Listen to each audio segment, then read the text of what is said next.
Hi guys, and welcome to another episode of Kabir Considers. In this video, I'm going to react to the Big Ten college football stadiums. Now, college football is huge in America, massive. A lot of people, particularly in the South, say it's bigger than NFL to them. And the stadiums reflect that. I believe there's a stadium in the South, a college stadium that's got 110,000 capacity, which is just insane, mad. That is bigger than the vast majority of Premier League stadiums. All of them, I think, actually. And the Premier League is a multi-billion-dollar industry. College football's big, but the thing is, I don't really know, most of the stadiums. I know maybe one, the Big House, I think. There's another one, I think Michigan. Maybe they're the same one, to be honest. So watching a video like this has been long overdue, so it should be a fun one. So let's do it. Up until now, I had been going through the FBS conferences in a completely random order. But due to overwhelming demand, I've had to make the executive decision that allows the Big Ten to jump the queue. Actually, I don't think you say queue in America, so to cut the line, I guess. Combined... Do you guys not use the word queue? So if you're standing up, waiting one after the other to be served at a store, would you say that you're lining up? Because we would say we're waiting in the queue. The Big Ten stadiums have a capacity of around 1 million. But that doesn't mean that the average capacity is 100,000. No. Because there are, of course, 14 teams. As you'd expect with a name like Big Ten. Anyway, here are the Big Ten college football stadiums. Beaver Stadium, home of the Penn State Nittany Lions. 106K. The stadium is named after James, a beaver who built the stadium. Most beavers build dams, but in this area of Pennsylvania, they're a little more sophisticated. That might not actually be true. The thing I love most about this stadium is that the expansions that have occurred over the years are very conspicuous. I love how they've given tons of parking at the stadium as well, so that so that you can actually park your car and drive. Here, you can't drive to any stadiums. You got to get the train. It's so annoying. You can basically see how every section has been expanded, and you've got a bit of everything sprinkled in.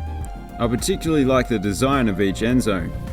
In the north, you have this big curved upper deck that hovers above the lower bowl, which is a fairly uncommon design. And the south end zone seating is similar to that of LSU's Tiger Stadium. It looks great. The stadium is set for a major renovation that will bring it into the 21st century. Because although it looks good on the outside, there are some aspects where it's lacking on the inside. Still, if you've got a 106K stadium, you must be generating a ton of money on game day, right? Ton. Let's say each ticket averages for what, $50, $100. That's 50 million. Yeah, it's insane. Is it 50 million? I think it's 5 million. Camp Randall Stadium, home of the Wisconsin Badgers. It's the oldest stadium in the Big Ten. In fact, it's named after the Union Army training camp that occupied the site during the Civil War. I'm not usually a big fan of wars, but at least they kept it civil. This one is another stadium that has a lot going on. That was funny. Well, most of the capacity comes from the main seating bowl once again, which is fairly plain and simple. But then you have this sizable upper deck on the western side that curves its way around, matched with the skybox equivalent on the east. The exterior is also completely different on each side of the stadium. And it's not something I usually mention, but they have a very fancy looking field house as well. Wow, this is interesting. It's like a U shape. I wonder if there was an actual section here that they removed. Maryland Stadium, home of the Maryland Terrapins. If, like me, you were wondering what a terrapin is, it's a turtle. They chose that name, of course, because turtles are known for their speed, strength, and agility. Nah, but turtles are cool. Yeah. This one is a lot simpler than the last two. It's a fairly typical horseshoe design with the addition of very tall triple-decker seating on one of the sides. And on the other side, they've got this combination of outdoor seating and luxury suites. It looks pretty cool, actually. I often note how some stadiums have an exterior that's reminiscent of a parking garage, but this one literally has a parking garage as the exterior behind the west end zone, which is very convenient. It is, but that amount of parking is in no way sufficient for this. There's got to be what? So let's say 20 there, 40, 60, 80. That's 160 parking spaces for a 51,000 capacity stadium. I like the Stadium, surrounding home here. of the Iowa Hawkeyes.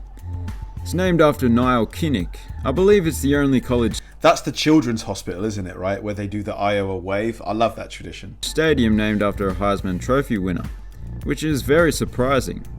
And yet they've got one that's named after a beaver called James. This sort of design is somewhat uncommon in college football, given that it's made up of 4 individual stands that aren't connected. But those stands do have quite a traditional look to them, with a red brick facade for the most part.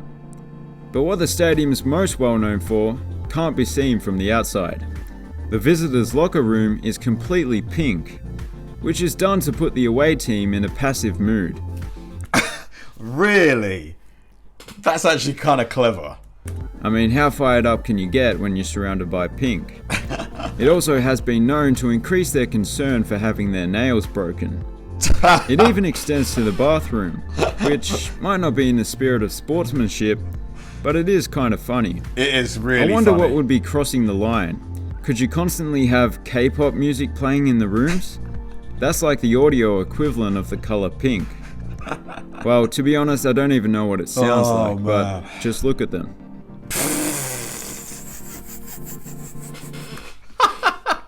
That was a savage burn. Memorial Stadium, home of the Illinois Fighting Illini. This one's a little different. It has a very elegant neoclassical design, particularly Almost like a coliseum. the exterior. It looks like something you'd see in the Ivy League. In fact, it kinda looks like a combination of Harvard Stadium and Franklin Field. Something that's quite fascinating about this stadium is that during construction, way back in the 20s, heavy rain caused one of the bulldozers to sink into the field. Oh dear. They decided that it wasn't feasible to remove it, so it remains there to this day. Yes, it's The bulldozer's still there.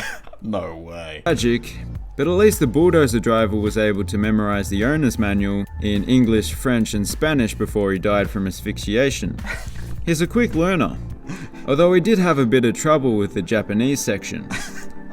I am of course joking, nobody was buried alive God. with the bulldozer. This But I guy. do really like this stadium. Yeah, it's nice. It's got a nice like it looks modern, but it still has a kind of a retro feel, if you know what I mean. Memorial Stadium, home of the Indiana Hoosiers. First impressions are that this stadium isn't anything out of the ordinary. And then you look behind each of the end zones. To the south, there's a miniature version of the field. And to the north, you notice a spectacular cathedral or castle-like building. Stunning. Although, as with many college stadiums, the southern end zone was recently expanded. So now it looks like this. Sadly, the little So what's it for? Are these for like executive boxes where you can sit indoors, be served like food and stuff, and still watch the game? baby field was crushed. Yes, it's tragic, but it was able to memorize what concrete smells like before it died from asphyxiation.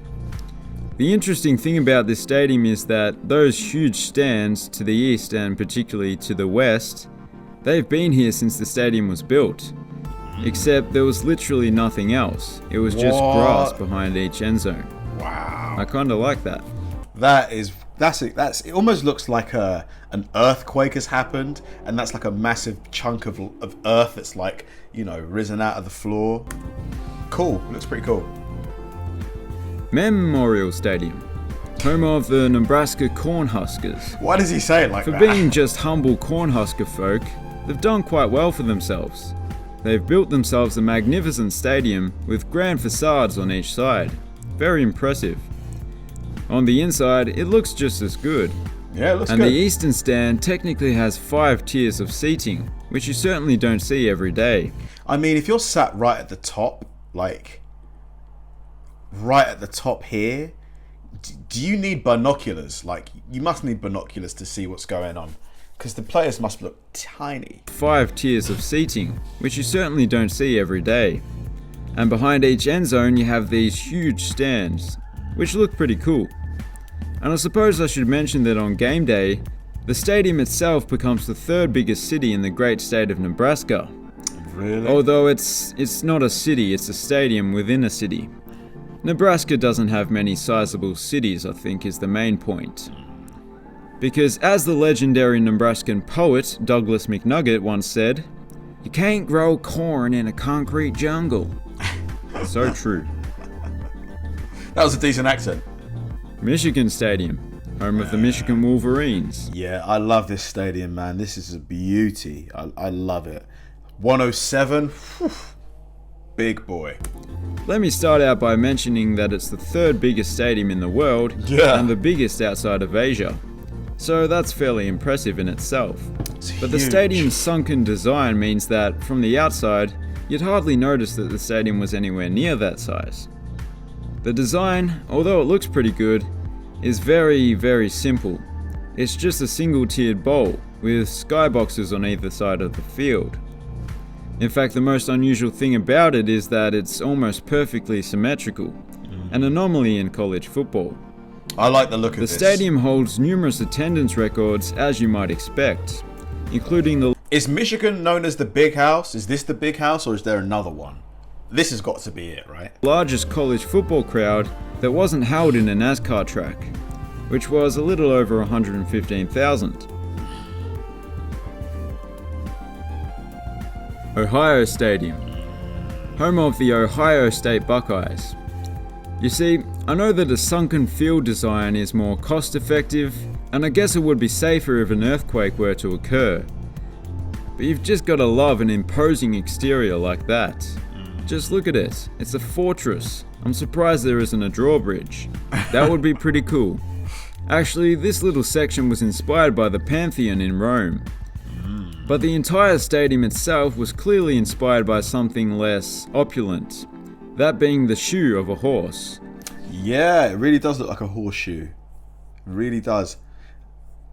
In fact, before the southern end was filled in, it was the king of all horseshoes. Now, it technically isn't a horseshoe stadium, even if it is its nickname. Still But kind one of thing is, that though. isn't in doubt is that it's a very impressive stadium. I really do like it. I wonder how much a stadium like this would cost to make, you know, because technologically it's nothing to write home about. Like, comparing it to like the SoFi Stadium in LA. So what are we talking, like a couple $100 million, something like that? Considering the SoFi cost $5.4 billion, which is still insane. Ross-Ade Stadium, home of the Purdue Boilermakers. That is a very specific nickname, but I like it. You've got to be tough to make a boiler. Well, perhaps not these days. The stadium, as you can see, is that rudimentary single-tier horseshoe style that you see here and there. It's probably the simplest stadium in this conference, but for some people, that's ideal. But the stadium's south end zone is a little unusual. This section used to have bleachers, but I guess it's just this guy's private parking space now.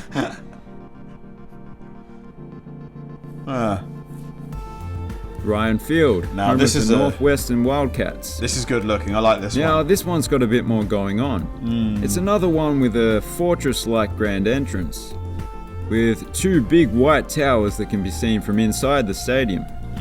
It's the smallest Big Ten stadium in terms of seating capacity, and some of that seating is a little strange. The main stand's upper deck curves both from the bird's eye view and the side-on view, which is quite uncommon. And what's with this section? It seems like they Man, imagine being sat there. You'd have to like properly crane your neck to see what's going on. should have just continued with the curve. Dunno, but I'm sure there's a reason. It's definitely a unique stadium, you've got to give it that. I like it. Sheer Stadium, home of the Rutgers Scarlet Knights. There's no obvious medieval-inspired architecture with this one, it's all fairly normal on the outside, but it does have a cannon however, so that's good. It's fired when the Scarlet Knights score, but I presume it also comes in handy when a drunken spectator runs onto the field. That actually sounds like fun. Something else that's a little unique is the red tin roof section that wraps its way around the north end zone seating. As well as this little section of the south end zone that's actually the recruiting lounge. What? Other than that, it's a fairly Recruiting lounge. So is that for like during tryouts where scouts would watch what's going on? straightforward design, but a good one. Spartan Stadium, home of the Michigan State Spartans. This stadium has a very Spartans, what is your profession? Such a good movie. clean design. It would even be perfectly symmetrical, just like the other stadium in Michigan, if it wasn't for this built-up side over on the west that was added in 2005. I like it. It's modern, yet traditional. And it's the only side of the stadium with a particularly good-looking exterior. The rest is a bit meh. It may come as a bit of a shock, but due to this section, the stadium is actually the tallest building in the city.